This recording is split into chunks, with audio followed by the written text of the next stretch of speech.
I want to tell you something most people only understand after the damage is already done. They think inflation hurts because prices go up. That is true. But that is not the part that ruins lives.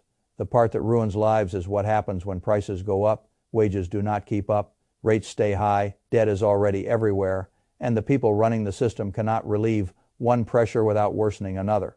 That is when the machine stops looking like a normal economy and starts looking like a trap. If you are watching your grocery bill climb, your utility bill climb, your insurance bill climb, and then hearing experts say inflation is only a few percent, I want you to understand something. You are not crazy, you are not bad at budgeting. You are standing inside a system that is measuring your pain in one language while your household is experiencing it in another. I have spent most of my life studying what makes capital grow, what makes purchasing power disappear, and what separates people who survive bad monetary periods from those who slowly get skinned alive by them. And I can tell you that when inflation reaccelerates after everyone thought it was cooling, that is not just a bad data point. It is a warning flare. It tells you the disease was never cured. It was only made to look quieter. The official number may say inflation is running at 3.3%. The smoother voices on television may say that is not ideal. But it is manageable. They will point to core inflation and tell you not to panic. They will use the sort of language men use when they want the room to stay calm long enough for them to leave first. I do not invest based on calming language. I invest based on incentives, balance sheets, debt structures, monetary behavior, and one ugly truth that many people never want to say out loud. Our system is now so dependent on debt that it requires inflation the way a heavily leveraged borrower requires a paycheck. Without that constant inflow, the whole structure starts to wobble. That is the first thing I want you to lock into your mind. Inflation is not simply an accident that keeps happening to us in a debt. Heavy system, inflation becomes part of the life support. If a country, a corporation, a household, and a financial system are all stacked with obligations that were built during easier money, lower rates, and endless optimism, then the one thing that makes old debt easier to carry is nominal growth. Prices up, wages up, asset values up, tax receipts up, everything has to look bigger, even if nothing underneath is healthier. That is why periods like this become so dangerous. People imagine the authorities face one clean problem and one clean solution. They imagine that if inflation rises, rates go up. If growth falls, rates go down. If markets wobble, money appears. They picture a dashboard with neat levers. Real life does not work that way. Once the machine becomes too indebted, then you get what I call the trap. The inflation trap is simple. If prices are reaccelerating because energy is expensive, transport is expensive, and essential inputs are becoming harder to secure, then cutting rates risks pouring fresh fuel on the same fire. But if you keep rates high, you squeeze households, businesses, and governments already carrying debt loads that were never designed for a long period of expensive money. That means the central bank is not choosing between good and bad. It is choosing between bad and bad in a different suit. I have watched generations of investors make the same mistake at moments like this. They hear that the Federal Reserve is trapped, and they assume that means nothing can be done. Then they freeze, they stop thinking, they stop allocating, they become spectators in their own financial life. That is foolish. When the people running the monetary system are trapped, the only intelligent question is this one. Trapped into what? Because they may be unable to deliver relief the way voters want it, but they are still highly motivated to keep the entire debt structure from imploding. And when you understand that motivation, you stop reading headlines like a civilian and you start reading them like an owner. Let me put it in plain English. If a man owes a little money, he has a problem. If a man owes so much that the bank cannot afford for him to fail, the problem changes shape. That is where modern monetary systems live. Now there is too much sovereign debt, too much corporate debt, too much consumer debt, too much dependence on rising asset prices, too much dependence on functioning credit markets, and too much political pain attached to any real purge. So the authorities talk tough, they posture, they promise discipline, they say inflation must come down. Then, in quieter rooms, the real calculation begins. How much tightening can the system survive? How much unemployment can the public absorb?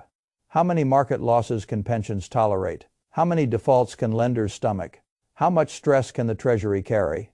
And because the answer to all those questions is always smaller than people pretend, the system eventually chooses survival over purity. That is the second thing I want you to understand. The machine may not cut rates quickly, The machine may not admit weakness quickly.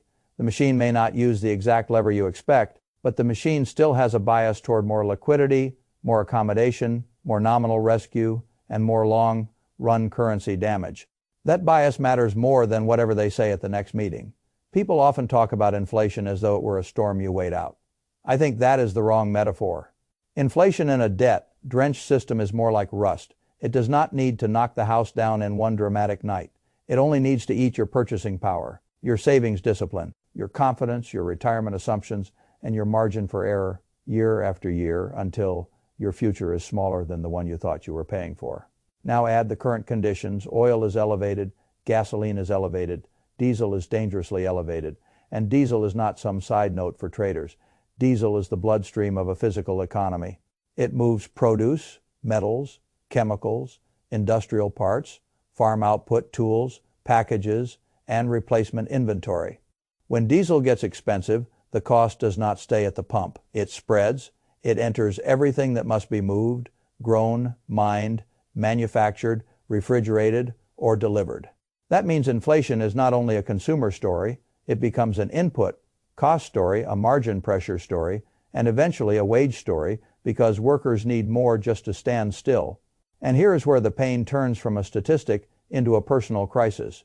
If your real earnings fall while everything essential costs more, then even if you are still employed, you are getting poorer in the only way that matters. Your labor buys less life, your effort buys less peace, your salary buys less future. You would be amazed how many middle-class households are broken, not by one catastrophic loss, but by the slow arithmetic of being alive in the wrong inflation regime. They do not lose the house in 1 week. They lose resilience. First, they stop saving. Then they stop investing. Then they use credit to bridge what income used to cover. Then the car repair, the medical bill, the insurance premium, the tuition payment, the tax surprise, the home maintenance cost, all land on a balance sheet that had already been hollowed out. That is why I have always told people that inflation is not just an economic issue. It is an ownership issue. The man who owns productive assets experiences inflation differently from the man who owns wages and obligations. One sees his costs rise, yes, but he also owns equity in businesses that may reprice, land that may appreciate, resources that may become scarcer, and cash flows that may adjust. The other sees his grocery bill rise, his rent rise, his debt service stay fixed or worsen, and his savings account quietly lose purchasing power while he is told to be grateful for the interest rate. When I was younger, people still believed a simple version of the American promise: work hard, save diligently, buy a house, invest a little, avoid foolishness, and the future would do most of the heavy lifting for you. Now the future itself has become more expensive. That means you cannot afford lazy financial thinking. You also cannot afford to misunderstand the Federal Reserve. A lot of people have turned the Fed into a kind of cartoon villain or cartoon savior. They either believe the Fed controls everything with genius precision, or they believe the Fed is powerless and purely theatrical. Both views are too simple. The Fed is powerful in the sense that it can alter the cost of money, influence financial conditions, shape market psychology, and affect liquidity. The Fed is weak in the sense that it cannot create cheap oil, cannot repair damaged supply routes, cannot force real productivity into existence on command, cannot make consumers confident, and cannot solve a debt overhang without transferring pain from one group to another. So when inflation surges and sentiment collapses at the same time, the Fed becomes the referee standing in a ring where both fighters are on fire. Raise rates and you intensify stress on an already debt-loaded system. Cut rates and you risk validating a new inflation leg. Hold rates still and you are accused of doing nothing while both wounds deepen. That is what being trapped really means. It means every option has collateral damage. It also means financial markets start to look beyond the official choice and toward the unofficial one. The unofficial one is balance. Sheet expansion, liquidity operations, quiet accommodation, regulatory softness, fiscal partnership, and eventually more money finding its way into the bloodstream, one way or another. You do not need to be a cynic to see that. You only need to follow the incentives. No serious operator overseeing a debt-heavy modern system can tolerate prolonged deflation, a sustained recession, widespread liquidity stress, and collapsing asset markets all at once. The political system would not survive it. The pension system would not survive it. The banking system would not enjoy it. The treasury market would certainly not welcome it. So the response, whether immediate or delayed, tends to move in the same broad direction over time. More money, more support, more nominal stabilization, more erosion of the unit you are saving in. That is why I want you to stop asking only one question. Most people ask, will they cut? That is not the first question I ask. I ask what path best preserves the debt structure, the political structure, and the appearance of continuity. Once you ask that question, you stop being surprised by almost anything. You also stop being fooled by the false choice between inflation and rescue. In a system like this, rescue often arrives through inflation. Now let me give you the mechanisms the way I would explain them if we were sitting in one room and I wanted this to stay with you for the rest of your life. The first mechanism is debt gravity. When debt becomes enormous, growth must become nominally large enough to service it, not necessarily healthy, just large enough. That means rising incomes, rising tax collections, rising asset values, and rising nominal cash flows are not nice bonuses. They become structural necessities. A debt-heavy system is always trying to outrun its old promises with larger future numbers. The second mechanism is purchasing power erosion. If inflation rises faster than wages, households lose ground even while headline economic data may look passable. This is the hidden tax people feel in real time. You work, you earn, you pay, and still the month feels tighter than the last one. This destroys confidence long before it destroys official statistics. The third mechanism is the rate vice. Higher rates are supposed to discipline inflation. But when debt is everywhere, higher rates also discipline everyone who borrowed during easier years. Households, corporations, real estate owners, governments, and speculative investors all feel the squeeze. That means what looks like anti-inflation policy can also become recession policy. The fourth mechanism is stealth printing.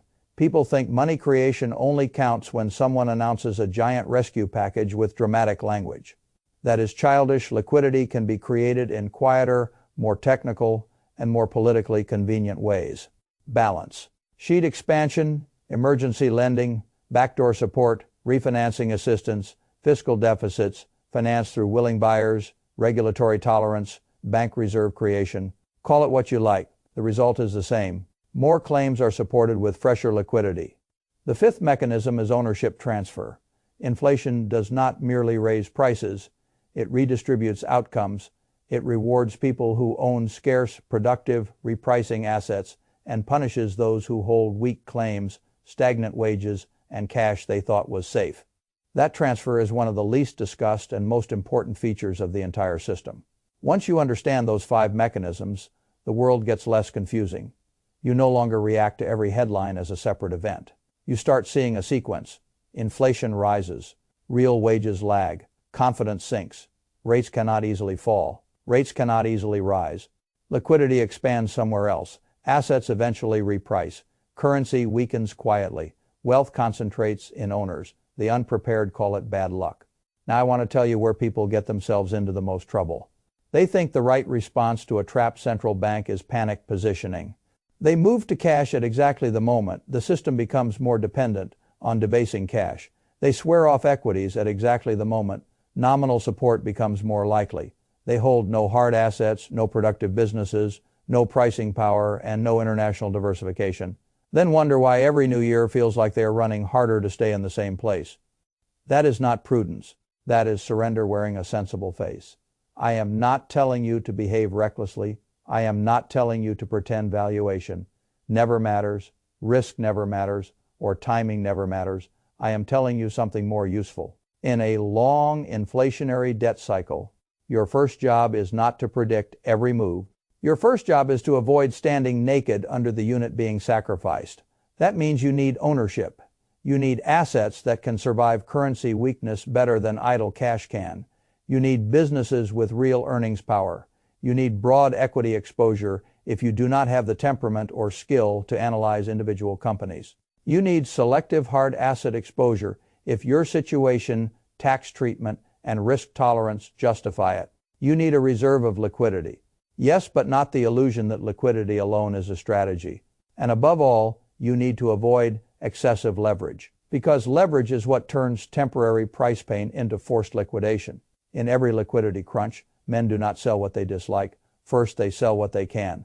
That is how good assets get dumped with bad ones. That is how gold gets sold. That is how bonds get sold. That is how quality equity gets thrown overboard. The market stops asking what is valuable and starts asking what is liquid. If you are over-leveraged when that begins, you are no longer making decisions. Your broker, your lender, or your fear is making them for you. So let me make this plain. Do not borrow heavily to invest in a world where liquidity can disappear faster than your conviction. Do not assume the central bank can rescue you before your own balance sheet breaks. Do not confuse a long-term bullish view on nominal assets with permission to behave like a fool in the short run. Discipline still matters. Cash flow still matters. Position size still matters. The ability to survive still matters more than the ability to sound clever. I have also noticed something else in periods like this. Consumer sentiment can collapse before markets fully reflect it. People feel the squeeze early. They notice the gas bill, the grocery bill, the insurance premium, the airfare, the repair cost, the hardware store receipt, the contractor quote, the tax withholding, the restaurant total, the child care burden. They may not understand the money supply, but they understand what disappeared from their checking account. That is why sentiment matters. It is not just psychology. It is early evidence that the public is feeling the consequences of the monetary structure long before policymakers can safely admit how deep the problem runs. And once sentiment collapses, politics gets ugly. Leaders need relief. Markets demand clarity. Voters demand easier conditions. Borrowers demand breathing room. Savers demand honesty. Nobody gets all of it. So the final answer is usually compromise through dilution. It is not called that, of course. It is called support, stability, flexibility, responsiveness, modernization, resilience, safeguarding the recovery, or protecting market functioning. The label changes, the consequence does not. More units, more nominal buoyancy, more long-term devaluation. That is why I never laugh when people worry about money printing after the fact. They are often late, but they are not stupid. They are usually sensing something real. What they often miss is timing and mechanism. They imagine it arrives with one giant dramatic announcement. In practice, it often arrives in phases and behind technical language. And while people argue about whether the printer is on, the purchasing power leaves anyway. Now, I want to say something about fear. Fear is useful when it forces you to look at reality. Fear is destructive when it makes you abandon ownership. A trapped Fed does not mean the end of investing. It means you must become more serious about what you own, why you own it, how long you can hold it, and whether your portfolio is built for currency erosion or for a world that no longer exists. Many people are still invested emotionally in the old world. The old world said cash was safe. Houses always solved themselves. Bonds always stabilized everything. And policy could be dialed cleanly from restrictive to supportive whenever discomfort appeared. The new world is harsher. Cash is a wasting asset unless it has a purpose. Houses can become expensive liabilities if financed or maintained poorly. Bonds can suffer when inflation reaccelerates. Policy may rescue nominal asset values while still making ordinary life less affordable. That last point is crucial. You can have periods when the stock market eventually adapts, the wealthy recover, and the average family still feels worse off. That is one reason wealth inequality widens in these cycles. Asset owners catch the nominal rescue. Wage earners catch the grocery bill first, so if you want my honest view, here it is. The central bank is trapped because inflation is too hot to justify easy relief, while the debt structure is too fragile to tolerate true restraint for very long. That does not mean collapse tomorrow. It does not mean rates must rise next meeting. It does not mean rates must fall next meeting. It means the long-run bias of the system remains the same. Preserve the structure. Ease where possible, print when necessary. Support nominal values. Let the currency absorb part of the cost. Once you understand that, your marching orders become clearer. First, stop treating every inflation report like isolated weather. Study the larger structure. Ask what the data means for the debt machine, not just for the next headline. Second, protect your earning power. Real wage erosion is deadly because it starves future ownership before people notice. Increase skills, pricing power, adaptability, and optionality. Third, keep liquidity, but know what it is for. Liquidity is for resilience and deployment, not for hiding forever. Fourth, own productive assets. Good businesses, broad equity exposure, quality assets with durable demand, and selective hard assets when appropriate. Let ownership do some of the work that wages alone cannot do. Fifth, avoid destructive leverage. In a system this unstable, leverage is the fastest road from being right, eventually, to being ruined immediately. Six, think in purchasing power, not just dollars. Your portfolio is not succeeding because the number is larger. It is succeeding if it can buy more real life later than it can buy now. And finally, understand the contract. You are living inside a monetary contract whether you study it or not. The contract says that debt must be carried, growth must be flattered, markets must be stabilized, and the currency can be leaned on if that is the price of continuity. Most people spend half their life pretending that contract does not exist. Then they retire, look up, and realize the money they trusted has been quietly edited underneath them for 20 years. I do not want that for you. I want you to see the machine clearly. I want you to understand that inflation is not merely a number but a transfer mechanism. I want you to understand that a trapped central bank is not a theater line. It is a map of what the system will be pushed to choose. And I want you to make one decision before the next round of comforting language arrives. You can spend the next decade hoping the people in charge restore the old world, or you can accept the world as it is, build around the incentives that actually govern it, own assets instead of promises, and stop volunteering to be the raw material the system quietly consumes. That is the real choice. Not next meeting or the meeting after. Not one CPI print or the next one. The real choice is whether you will keep measuring your future in the currency that is being sacrificed, or whether you will start building a life anchored to ownership, cash flow, discipline, and purchasing power before the trap tightens again